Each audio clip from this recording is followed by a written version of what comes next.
Non-Monogamy Help is a podcast where your questions about open, non-monogamous or polyamorous relationships are answered. Our host, Lola Phoenix, will consult a licensed therapist with over a decade of experience to address your problems. Names and locations have been changed or censored to keep your questions anonymous. You're listening to Non-Monogamy Help, the podcast. Hello and welcome to episode 17 of Non-Monogamy Help. I'm Lola Phoenix, and if you aren't aware, Non-Monogamy Help is a relationships advice column for people who are in non-monogamous, polyamorous, and open relationships. The podcast comes out every other week, and the columns come out every other week because it's also a written advice column. You can send your letters to nonmonogamyhelp@gmail.com, and they'll either be in the podcast or the column anonymously, and you can specify which if you have a preference for one or the other.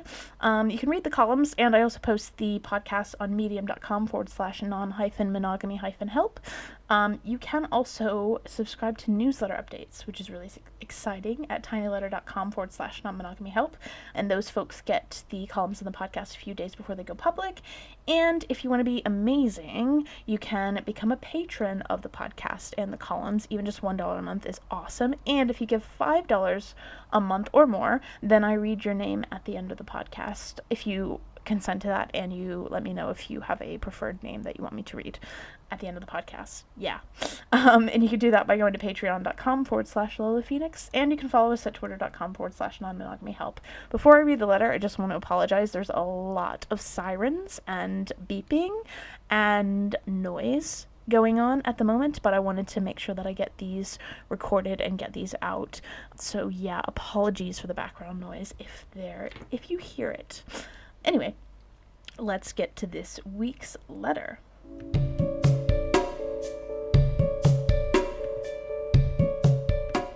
I am 25 and married, and me and my partner, a 24-year-old male, we'll call him Lewis, are very close and very happy. We've known each other since middle school, began dating in college, and were married 2 years ago. So essentially, we've been together and monogamous our entire adult lives.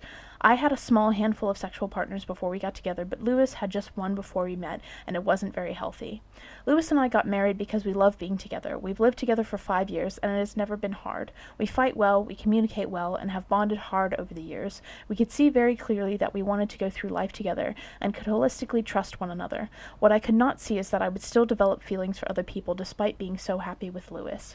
Marriage as a goal was pushed very hard in my family. My parents framed a romantic partner as the only quote-unquote real friend you will have in life, and that if you're happy with your partner, you will not be interested in other people. But as time has gone on, there are one or two friends in our social orbit which I've developed strong feelings for, strong enough that, despite my efforts, I haven't been able to bury or ignore in the interest of protecting my marriage. I came to my partner with this very quickly. I am not very adept at hiding my emotions, so it felt important that I explain myself to him before he noticed it on his own and felt deceived or that I was hiding something. I expressed my desire to connect with other people, and he completely understood. He expressed that he knew it was natural and trusted that if I let other people into my/our life, he would still remain if not the priority in my life. With all that background established, the problem itself, I feel that I am going to have a much easier time with establishing additional partners than Lewis, and I fear hurting him and seeing other people. Lewis is handsome and well-liked, but socially anxious and a bit insecure. He, in his own words, quote, can't see anyone being interested in him, unquote, in the immediate future. I disagree with him, but I also think that posturing yourself as open to new connections is a large part of successfully meeting romantic partners, and I don't think he's comfortable with the vulnerability right now. I, on the other hand, have already started very passively engaging with someone I know is interested in me, a male in our social circle who Lewis likes and respects. Nothing has actually happened between us, but our chemistry is very, very strong, and I can see him trying to capture my attention to the extent he feels is appropriate at the moment. I would very much like to start seeing this friend of ours, but doing so means really initiating something me and Lewis have only talked about. None of our friends know that we have agreed to open up our relationship, including the one I am interested in. Because my relationship has been monogamous so far, I have this emotional perception that I cannot reach out to new partners until Lewis is poised to do so too. That non-monogamy is still something we should be doing together. I do not know if that's realistic, but attempting to connect someone to someone other than Lewis feels wrong, despite our agreement on non-monogamy, so long as he isn't also in his own process of connecting with someone other than me. So I guess the advice I'm looking for is how to effectively navigate this transition so that I am able to claim the freedom to connect with other people without making my partner feel left behind. I feel unsure how to ask for time alone with someone, how to set or talk about boundaries, etc. We're both so young, and I think both of our lives could be enriched by opening ourselves up, but it clearly isn't going to come as naturally to Lewis as it is to me. I do not know any non-monogamists in my life, so any guidance/analysis you can offer would be much appreciated. So the first thing, before I get into because I think that you're facing a situation that quite a lot of people face. The first thing, just a tiniest little red flag that shows up to me, is that you say that none of your friends know that you have agreed to open up your relationship, including the person you're interested in, but you do feel like you can see him capturing your attention to the extent he feels is appropriate at the moment. Some weird thing about the way monogamy works in culture is that some people feel way more comfortable with cheating than they do with what would be called ethical non-monogamy. I don't really like saying ethical non-monogamy because I do feel like non-monogamy should be in and of itself ethical, and if it's not ethical, then it's cheating. And weirdly enough, some people are okay with cheating, but not okay with non-monogamy. And I'm not saying that this person is necessarily cheating, but and I'm not sure, what it means that he's trying to capture your attention. But I don't know, it just strikes me as something to think about. Because, you might prepare yourself and get yourself all ready to open up and approach this person, and you might find that when you tell them that you're in an open relationship and Lewis knows and is fine with it, they aren't fine with that. And then you end up in this very weird situation where someone in your social circle who's friends with you and Lewis was totally cool with betraying Lewis by cheating on by helping you cheat essentially, but wasn't okay with everything being above board.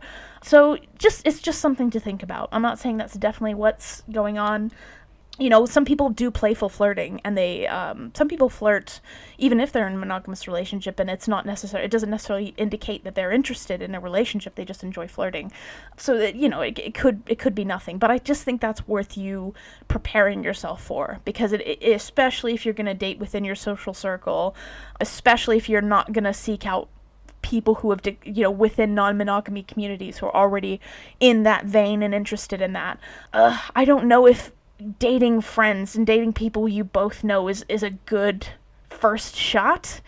I mean, it could be that this person is also non-monogamous and they just haven't told anyone as well. I mean, you don't know, but just bear in mind that even for people who are sort of seasoned, I guess, as you would say, non-monogamists, their partners dating their friends can be a touchy subject, because if things don't go right with that partner, then it feels very awkward. So those are just some things just to keep in mind before you pursue this relationship, because I don't want you to get all your hopes up and get ready and do all this preparation and communication build up, and then whoops, it turns out that person that you consider a friend is totally okay with cheating but isn't okay with non-monogamy. It's weird, but it happens. So that's the first thing.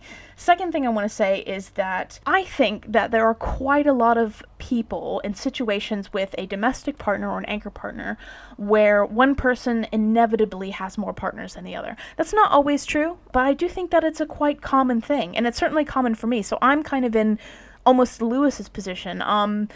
But a little bit different. I wouldn't necessarily say that I can't see anyone being interested in me, but I know that I am not everyone's cup of tea. And that's not necessarily a dash at myself. I just know that I am an introvert. I don't really like doing a lot of the things that people who my age like doing. I can be quite picky, and I also, it can be quite difficult sometimes, I think, to get to know me, and that's just who I am. It's just part of me. If my partners had to wait, I think people feel like that all the time when they gotta wait until their partners had an equal amount of dates, because they're worried that the attention might upset their partner, and it might do. That is a very real thing. I think it's usually the case where usually you have a lot of situations where men open up the relationship, and then the woman that they're with gets tons and tons of dates and tons of attention, and they immediately want to close the relationship because they get nothing.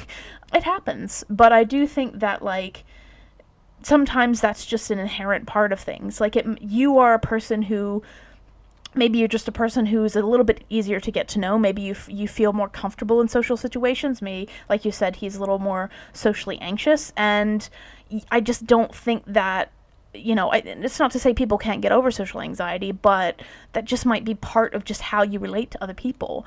And you don't want to put Lewis in a position where he has to be someone that he's not. He might just need, I haven't been able to find, like, a steady second partner, really. I've gone on dates, I've had some things with some people, but it just takes me a while, it's just how it is, and I might not ever meet another person that I can have as a long-term partner, but that's just how it is sometimes. And I used to get really anxious about it, and I still, like, there is a very big discrepancy between, my partner's more interested in, my, anchor partner's more interested in casual things. I'm not really that interested in that. So there's always going to be a discrepancy between us, and if we were going to tally things up and keep score in that manner, there's always going to be that discrepancy. And I think sometimes that's an issue that you have to kind of talk about, but I don't think that you should respond to that by holding back, because I think that, you're taking a lot of responsibility in this situation for Lewis's actions. And I see this a lot with people who identify as women or are read as women. I do feel like in a lot of different cases, the responsibility that, because society has kind of encouraged them to take on everyone else's emotional labor, they do feel a responsibility to kind of help their partner do stuff. And it's very tricky, because obviously, like, you love your partner and you want, the way that you phrase it is really perfect. You're sort of like, I don't think that he's never going to find anyone, and I want to, you want to help them out there. You want to be their, like, wingman, so to speak. But you just can't take responsibility for that. You have to let Lewis make his decisions and let the chips fall where they may. If Lewis has agreed to this situation, and it is, like, practicing it is not the same as it happening.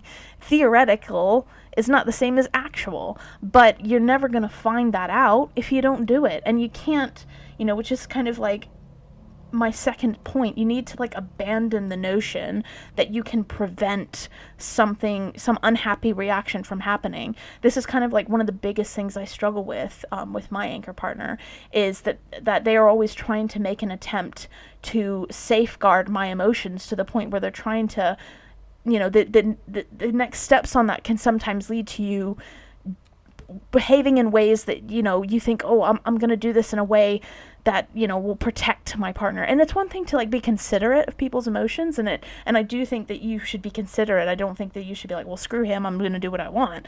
But you can't prevent. You need to realize what you can't prevent. If you go out and you start dating people and he has a bad reaction to that, you cannot prevent that. It might be, he's agreed to it, but you have to kind of accept the reality that he may find out through practice that it's not for him and that he can't go down this way. And I think that you're trying to prevent that because you love him and you love this relationship. You have this great relationship together, and you don't want there to be an irreconcilable difference between the two of you that could drive you apart. But you kind of have to accept that is a risk. That is a risk, but that's a risk regardless of what you do. You could put non-monogamy on the shelf, and you can say, all right, I don't want to risk losing Lewis over this. And then years and years down the line, he randomly decides to go scuba diving, and he figures out this scuba diving is the shit, and he loves it, and he wants to spend his life scuba diving, and he wants to move you to a beach, and you fucking hate the beach, and there's no way you're going to move to a beach. And then that's the irreconcilable difference that you have. Like, there's no way to prevent a difference that drives you apart. There's no way to prevent that. So don't abandon or try and delay a thing don't delay the inevitable. If it's going to happen, if it's going to drive you apart, it's going to drive you apart. Whether or not it happens because you tried it, he has a bad reaction to it, and he figures out through that it's not for him, or you decide not to do it, and then you kind of continue to feel resentful, and it drives you nuts. Like, if this is something that you, as you said, you cannot ignore or bury, then you kind of have to let the chips fall where they may. And you need to abandon the notion that you can control his emotions by delaying the inevitable or protecting him from this. He has to kind of deal with it. Now, that said, like I said, you won't know until you try. You got to jump in the water. There's not any avoiding this. I don't really think there's an easy way to get into non-monogamy. I think that you just have to try it and see. That said, I do think, like, you can be considerate of him. There's something that you mentioned, I'm unsure of how to ask for time alone with someone. Asking for permission is, like, the biggest thing that I would say don't do. There's being considerate. It's kind of like a spectrum. On the one end, there's asking your partner for permission. In the middle is kind of like saying, this is a decision I'm going to do, and being respectful of each other's schedules and trying to be compromising in a way that shows your partner that you value their emotions, but that you are still making the decision. And then there's kind of like the complete opposite end of the spectrum where you just say, I'm doing this, fuck you, bye. I think that if you approach Lewis in terms of saying, is it okay if I go on a date on Tuesday? Lewis is not going to want to say no to you. Even if Lewis is unhappy or uncomfortable, he's going to want to say yes. And that's kind of like the general fear. I think that's why you're kind of avoiding it, is because he's agreed to all this non-monogamy thing. He seems on board with it. How do you know if he's just on board with it because he wants to save the relationship with you, or if he's really on board with it? And I think that, like I said, you won't know until that happens. But also, asking you for permission I don't think helps, because it's going to make it awkward for you. So you say to him, oh, can I go on a date? Can I go on a date on Tuesday? Or is it okay with you if I go on a date on Tuesday? And he says, yes. And then you go on the date on Tuesday, and then in the middle of your date, you get a call from him, and he's like, I'm having bad anxiety or what, blah, blah, blah. It can feel really annoying for you, understandably, even though you care about your partner, because he did say it was okay, and now it's not okay. Emotions happen, and I think that you both need to kind of expect the worst in some situations. Even you, like when Lewis has his first date, you might freak out. It's perfectly natural, especially coming from the background that you had, where you were literally told that having feelings for someone else means you don't give a shit about your partner, or you're not really attracted to them. Like, you have to unpick and unpack that. And part of that comes from, part of anxiety and part of fear is just living through it and coming out of the other side and knowing that you survived it. Like, you can't really avoid having that fear. So the first dates you have, he might be a nervous fucking wreck. Like, that just may be how he is. And you just have to let that happen, and he has to learn how to manage that.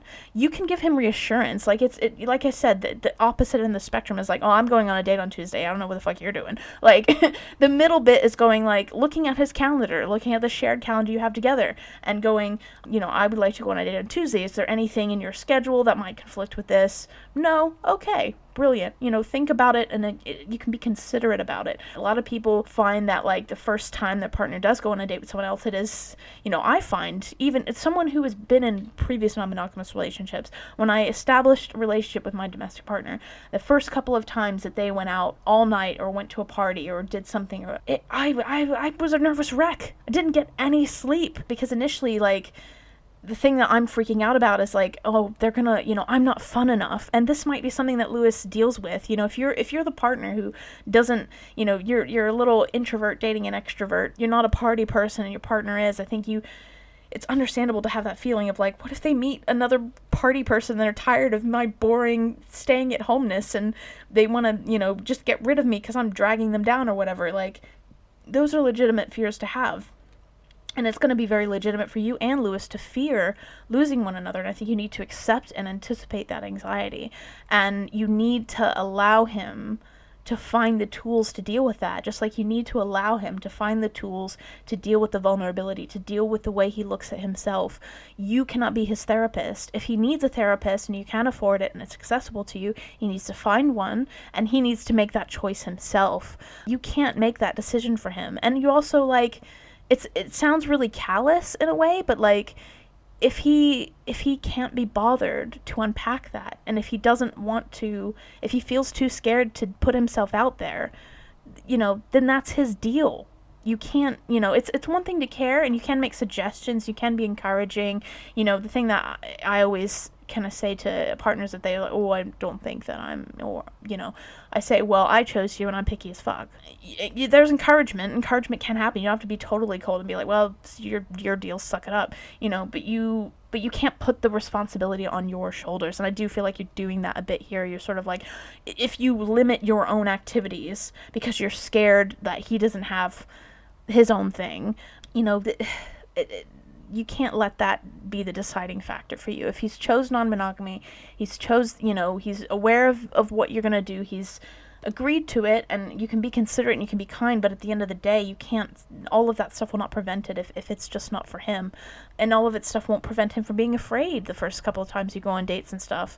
That's just going to happen. Like, accept that it's going to happen and try and find strategies to deal with it and cope with it rather than thinking you can prevent it. I think it might be helpful because you say, like, I'm not sure how to navigate this situation. I don't know how to ask for time or talk about boundaries. I think a couple of things that I tend to advise people when they're starting out is, like, think about the ideal situation, your ideal situation. How do you figure other partners fitting into your life with Lewis? What kind of situation do you want? You say that Lewis is your kind of like basically your domestic partner or your primary, and I'm going to say more about that in a minute. But what does that mean? Like, does that mean that, you spend most of your time with him? Does that mean that, you are emotionally kind of more, not responsible, but like that you give emotional support a little bit more to him? Or, where do you navigate your own kind of what you envision in your own head as being the ideal situation for you? And you might not know that, but it's worth kind of thinking about it. And I just think start small and work your way up.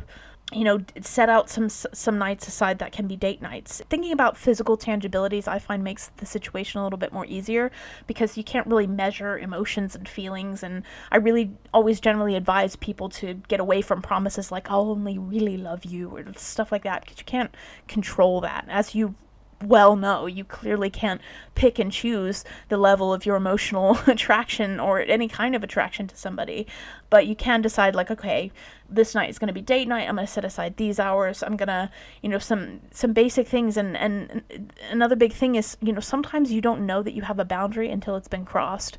And I think that's the kind of thing that you need to be aware with one another. He might not know that he has a problem with you doing something until you've already done it. And that's kind of something to be aware of and think about, okay, how is he going to tell you if he has a problem with something? That's going to be really tricky, and it's okay that it's tricky. It's okay, you might stumble a lot, but I think, you establish really good communication with one another before this, and you've already established a lot of trust with one another. You've already kind of built your house on a really solid foundation, and I think that's going to help you, because if you can trust one another and you know when to communicate things, it will help you a lot more in these situations. I think just keeping that line of communication open is really, really important. Like, don't ask for permission, but do check in and do say, I'm going on a date on Tuesday. How do you feel about this? Do you need any reassurance? People make the kind of joke that polyamorous people like to communicate way too much. And I think that's just because it's helpful sometimes in these situations to just keep that line open. And last but not least, if you are going to have a hierarchical situation or any kind of, I'm not sure what it means for someone to be a priority or the priority in your life. And I think you need to really think about what that means.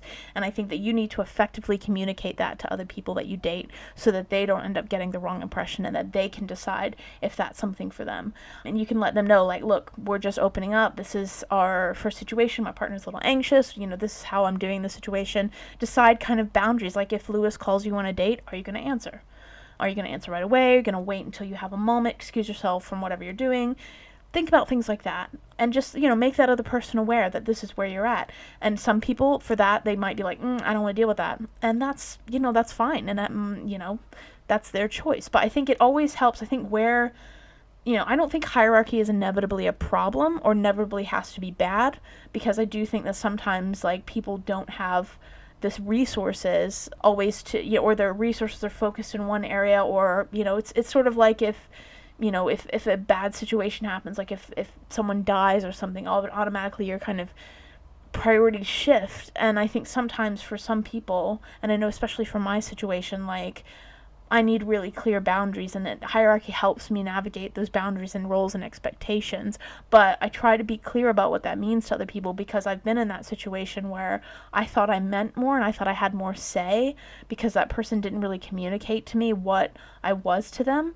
And that's where I think people who are quote unquote secondaries, though don't necessarily like the term, but it does convey the idea easily. I think that's where people like that in that situation feel unfairly treated, because nobody is going to agree to a situation where, you are dating them and they put emotional investment in you, and then they always have a risk of sort of being, as I say, jettisoned like a defective warp core if the mothership is in trouble.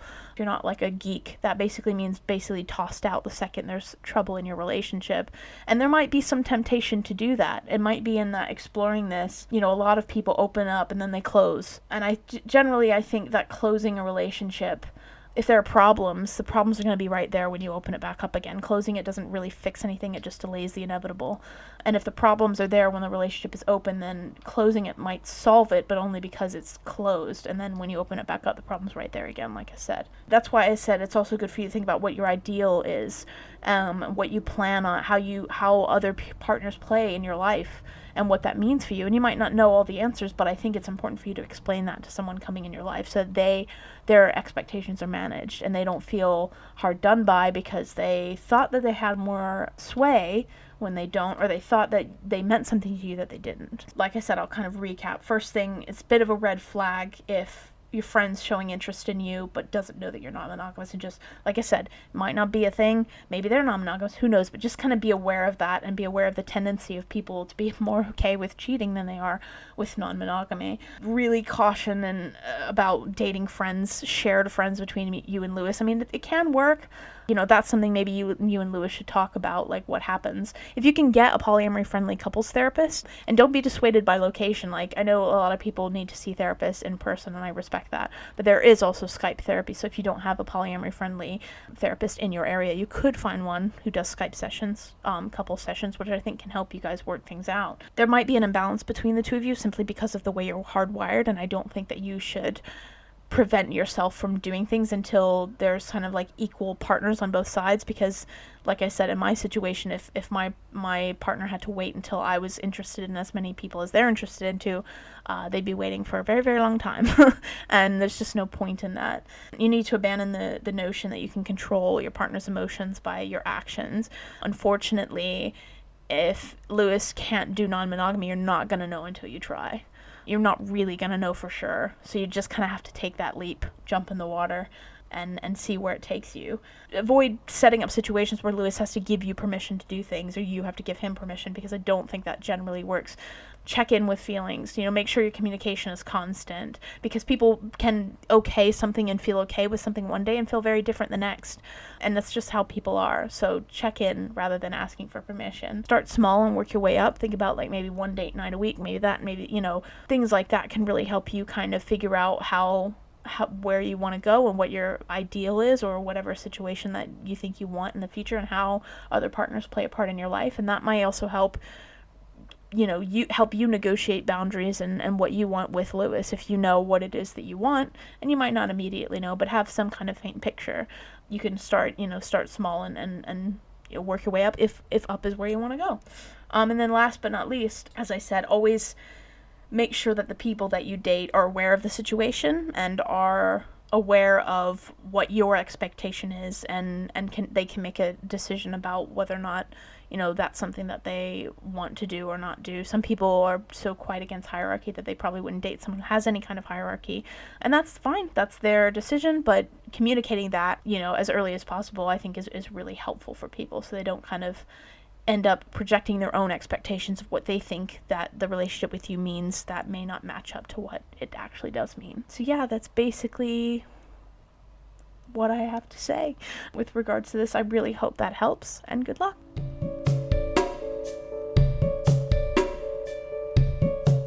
thank you so much for listening to Non-Monogamy Help. Just want to remind you again, if you want to be super awesome and be a patron, you go to patreon.com/Lola Phoenix. Even $1 a month helps. You get, early access 4 days earlier to the columns and the podcasts.